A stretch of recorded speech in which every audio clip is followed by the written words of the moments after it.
আন্তর্জাতিক দাবা দিবস উপলক্ষে উত্তর জেলার ধর্মনগরের লায়ন্স ক্লাব অফ ধর্মনগর ও লিও ক্লাব অফ ধর্মনগরের যৌথ উদ্যোগে রবিবার বিবেকানন্দ সার্ধ শতবার্ষিকী ভবনে এক বর্ণাঢ্য দাবা প্রতিযোগিতা অনুষ্ঠিত হয়।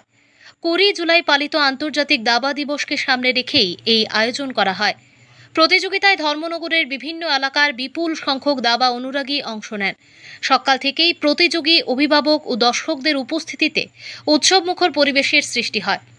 খেলোয়াড়রা মনোযোগ, ধৈর্য ও কৌশলের সমন্বয়ে প্রতিদ্বন্দ্বিতাপূর্ণ ম্যাচ উপহার দেন।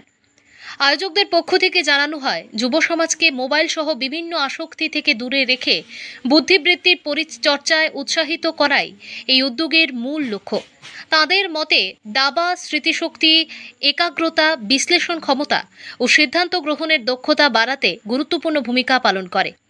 অনুষ্ঠানে লায়ন্স ক্লাব ও লিও ক্লাবের পদাধিকারীরা উপস্থিত থেকে প্রতিযোগীদের উৎসাহিত করেন। আয়োজকদের এই উদ্যোগকে উপস্থিত অভিভাবক, ক্রীড়াপ্রেমী ও বিশিষ্ট জনেরা সাধুবাদ জানিয়ে ভবিষ্যতেও এমন শিক্ষামূলক ও বৃত্তিভিত্তিক প্রতিযোগিতা আয়োজনের আহ্বান জানান।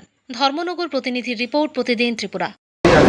কালকে 20 জুলাই যেটা ওয়ার্ল্ড চেস ডে, তো উপলক্ষে আমরা আজকে সানডে থেকে সবাই বাচ্চা কাচ্চা যারা আছে সবাই ওয়ার্ল্ড চেস ডে উপলক্ষে চেস কম্পিটিশন আমরা অর্গানাইজ করছি। আমরা লিও ক্লাব অফ ধর্মনগর এবং লায়ন্স ক্লাব অফ ধর্মনগরের যৌথ উদ্যোগে আমরা এটা অর্গানাইজ করেছি। আমাদের সবাইকে আবেদন রইল যে কালকে আমাদের prize distribution Lions service centre সন্ধ্যা 7টা থেকে শুরু হবে।